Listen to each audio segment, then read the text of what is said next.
Under the Speaker's announced policy of January 3rd, 2013, the Chair recognizes the gentleman from California, Mr. Sherman, for 30 minutes. Is consent to address the House for 30 minutes and revise and extend? Without objection.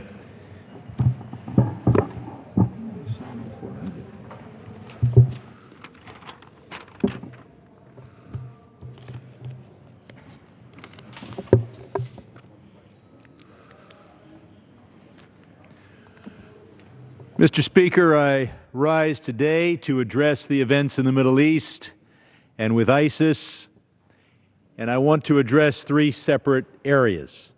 The first is what should be the role of Congress in deciding American policy to these horrific events. Second is to respond to the unjustified attacks on the President of the United States by those who claim he doesn't have a plan, doesn't have a detailed enough plan, doesn't have a perfect plan, or whatever. And the third is to discuss what should be our policy in the Middle East and what dangers there are no matter which policy we pursue. As we try to protect our nation, we should also protect our Constitution. Article 1 of the Constitution vests in Congress the exclusive duty to decide when we declare war, when we go to war. Article 2 makes the President of the United States Commander-in-Chief of our armed forces. These two provisions need to be reconciled so that both the Congress and the President can make the decisions that the Constitution charges to them in our foreign and military policy. This is not a new issue. President Jefferson sent our Marines, in the words of the song, to the shores of Tripoli in 1801. This was our first foreign military deployment. This was our first fighting and involvement in the Middle East. And most relevant today, it was the first use of our military abroad in the absence of a formal declaration of war. Well, what did Thomas Jefferson think was the appropriate congressional role? Thomas Jefferson sought and obtained advance authorization to put our Marines ashore in North Africa. We still face the same constitutional provisions. But several decades ago, we passed the War Powers Act, a reasonable statute that harmonizes the two provisions of the Constitution that I've discussed. The War Powers Act makes it clear that the President can act for 60 or 90 days without the authorization of Congress, but that's it. Beyond those time limits, deployments require congressional authorization. Now, we've heard from the President that he respects Congress, likes us, consults with us, and would welcome our support. But the President, I'm sure, consults with many academics and think tanks and foreign officials, not as a constitutional duty, but just because it makes sense to consult with them. And the President would welcome the support of the Heritage Foundation or the New York Times editorial board for his policies. Saying that you welcome the support of Congress or that you consult with Congress has nothing to do with the legal rights of Congress and the American people. Now, the President has taken a very unusual legal stance. He asserts broadly last night that he has the authority to conduct the bombing campaign. But he needs Congress to approve training Syrians and providing arms. This stands the Constitution on its head.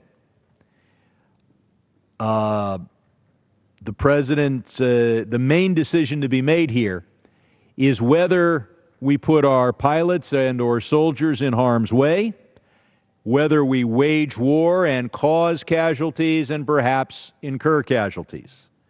The far less important decision is whether we train a few hundred or a few thousand Syrians and provide them with weapons.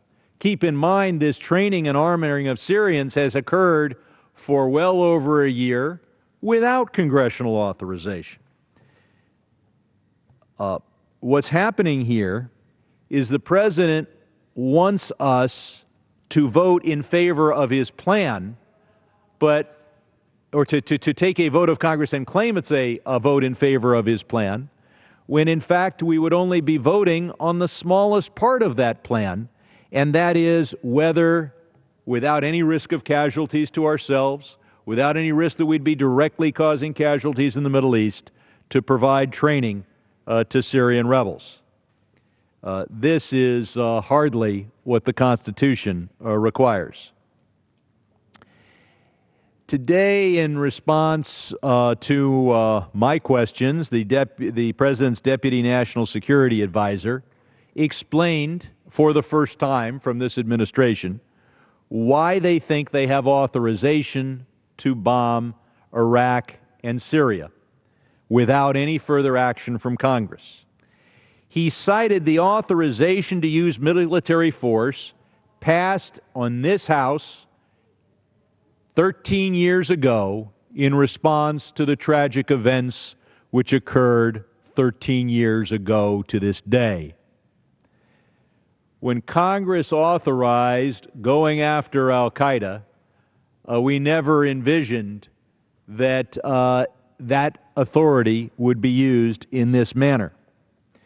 Just as important, the President's plan is to go after ISIS, which has been repudiated by al-Qaeda, which broke from al-Qaeda, and which wages war against the al-Nusra Front, which is part of al-Qaeda.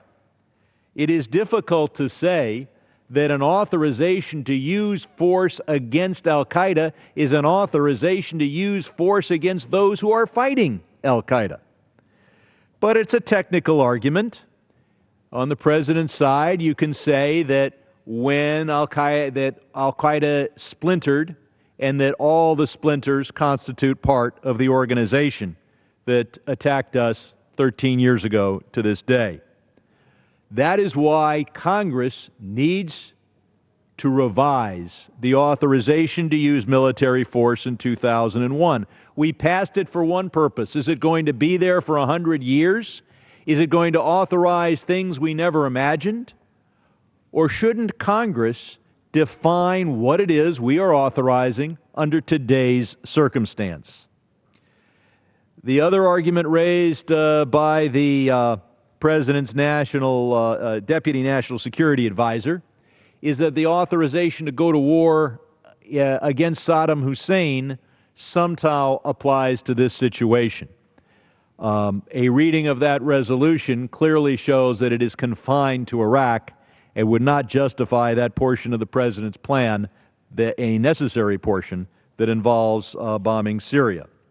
So again, Congress should vote on our authorization to use military force that is crafted to this situation at this time. But it is unlikely that we will do so, because there's almost a silent conspiracy here in Washington. Presidents want more power to act as they decide in the national interest without having to ask Congress for authority. And members of Congress sometimes just want to avoid a tough vote. And so the desire of the President to have all power and the desire of some members of this House to avoid responsibility coincide with the idea of the President just boldly saying he has the authority to enter a new conflict and to enter it for far more than 60 or 90 days, and Congress never has to vote on the matter. And the President, of course, would like to say that he has a vote of Congress in favor of his plan. And so we're going to end up with the sneakiest of all maneuvers. what is likely to occur, and I hope it doesn't, is that we'll vote next week on whether to continue government operations, whether to fund the government for the next several months, whether to prevent our national parks from closing. And buried in there will be a provision authorizing and funding the training of Syrian dissidents. And we'll pass that package. The president will claim that since we funded and authorized the training of Syrian dissidents, we voted for his entire plan, including the bombing. And members of Congress can say they had no choice but to vote for the Syrian provision, but didn't actually like it, never really voted for it. They just voted to keep the national parks open. A silent conspiracy of empowerment and shirking responsibility. What we should do next week is have 3 separate votes. One vote on whether to fund and authorize the arming of Syrians, because the president has asked for that vote. Second, a vote on whether to authorize military force limited exclusively to air forces and not authorizing ground operations. And the third would be a vote to go further and authorize ground operations. The exact contours of these resolutions should be subject to amendment and open amendment in this House. We would have to deal with the duration and the exact limitations. But then we would be performing our constitutional duty. Then we would be protecting the American Constitution. I fear that instead, we will cleverly avoid responsibility, and the president will be able to say, but you voted for my plan. Now, in defense of the president, I want to respond to the constant harping that the president doesn't have a plan, doesn't have a detailed enough plan, doesn't have a strategy. Well, first, the president put forward a plan last evening. While Republicans have blasted it as insufficiently detailed, it is just as detailed as the plans put forward by the former president to invade Afghanistan and to invade Iraq. Now, keep in mind, as we learned from those wars, whatever plan is put forward is going to be dramatically changed, because once you engage in hostilities, things change.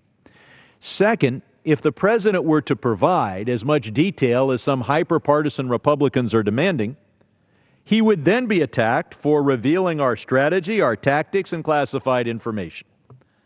The only thing that holds together it creates consistency among certain extremist partisan Republicans is that whatever the president does, it's wrong. Then I've got to ask, where is the Republican plan? Have Republicans coalesced around any plan? Has any prominent Republican even put forward a plan? Where's your plan? Vice President Dick Cheney has not put forward a plan, just an expression of anger and partisanship. Speaker Boehner has not put forward a plan. The Republican-controlled House Armed Services Committee majority has not put forward a plan.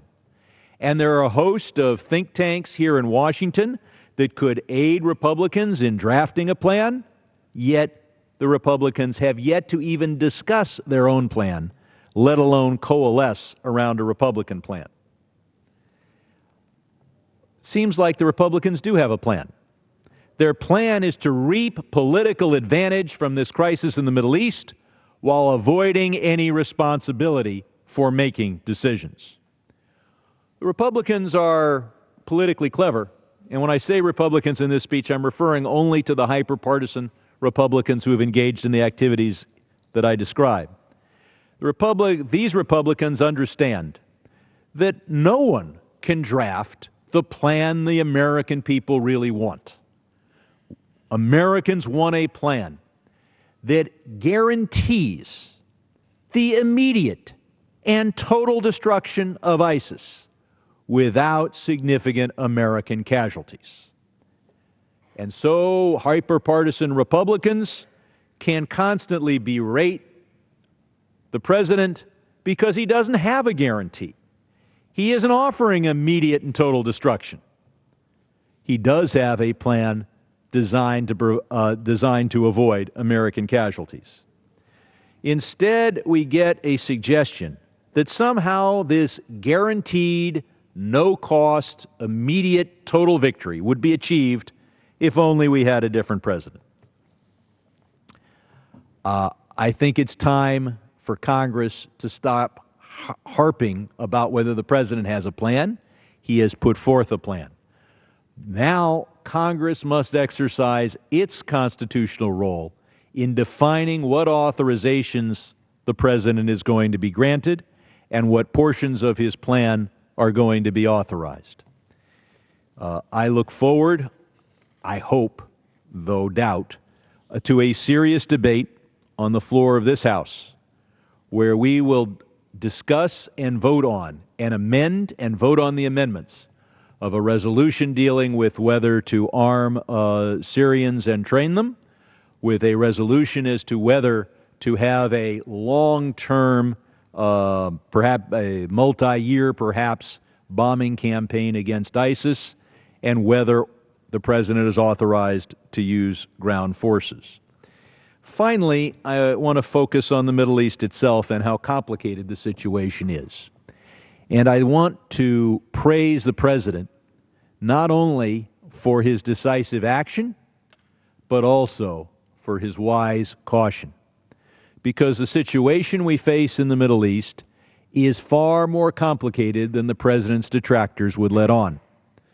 The natural reaction upon seeing those horrific videos is to say ISIS is in the embodiment of all evil, and its total and immediate destruction is all that we need to do, should be our entire focus. But let's look at the situation. We look not only on the entity we want to destroy, but also at who will be empowered by its destruction.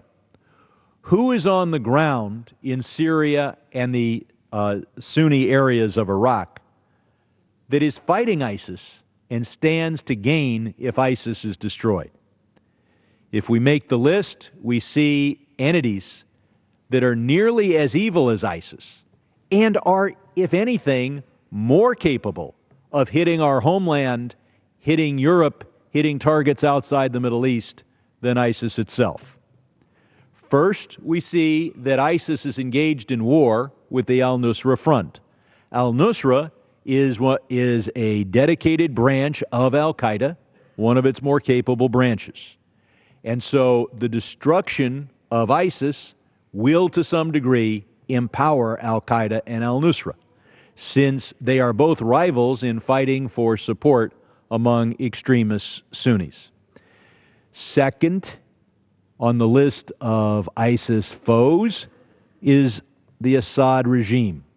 Now, the very people who are attacking the president for not acting precipitously today were attacking the president last year for not bombing the Assad regime.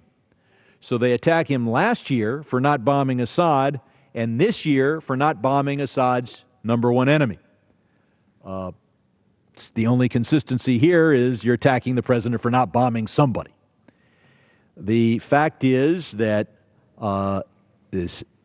Assad has the blood of many tens of thousands of people on his hands, and his empowerment, his success removing the ISIS problem that he has will be one of the disadvantages of destroying ISIS. Third is Iran and Hezbollah. Iran and Hezbollah are waging war against ISIS today and embody a greater long-term threat to the United States than ISIS. Keep in mind, Hezbollah killed hundreds of Marines during the Reagan administration in Lebanon. Hezbollah and Iran, working together, have conducted operations on a variety of different continents. You know, there's all this talk about how there are members of people fighting with ISIS that have American passports and they might come back and conduct an operation. There are those who are fighting with ISIS that have European passports that could go to Europe and conduct an operation. That's might. Iran and Hezbollah have been conducting operations in South America, Europe, Asia for decades. And Iran came close to effectuating an assassination right here in Washington, D.C., just within the last decade. So, yes, it would be good to destroy ISIS, but let's not kid ourselves. Those who would be empowered by that destruction include entities nearly as evil and probably more dangerous than ISIS itself. I bring up this complexity to argue against those who wonder why we didn't just lash out immediately. Why do we need caution? We need caution because the situation is not as simple as an old Western movie where you have the good guy in a white hat and the bad guy in a black hat, and if the bad guy gets killed, the good guy draw peace and unity and wonderful life is restored, and the good cowboy in the white hat rides off into the sunset with a schoolmarm. Al-Nusra is not a schoolmarm. Hezbollah is not a schoolmarm. Iran is developing nuclear weapons.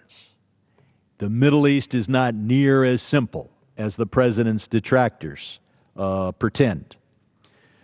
So I look forward to doing something that members of Congress don't necessarily look forward to doing, and that is taking responsibility and casting tough votes. But if we're going to be true to the Constitution, we will not allow to stay on the books in its present form a 2001 resolution adopted in the immediate aftermath of the terrible events that occurred 13 years ago today, and allow that statement to be twisted and stretched and applied to situations well beyond its description. We will instead do what the Constitution requires of us, and that is to define what is the president authorized to do under these circumstances for the goals that we have this decade and at this time. At that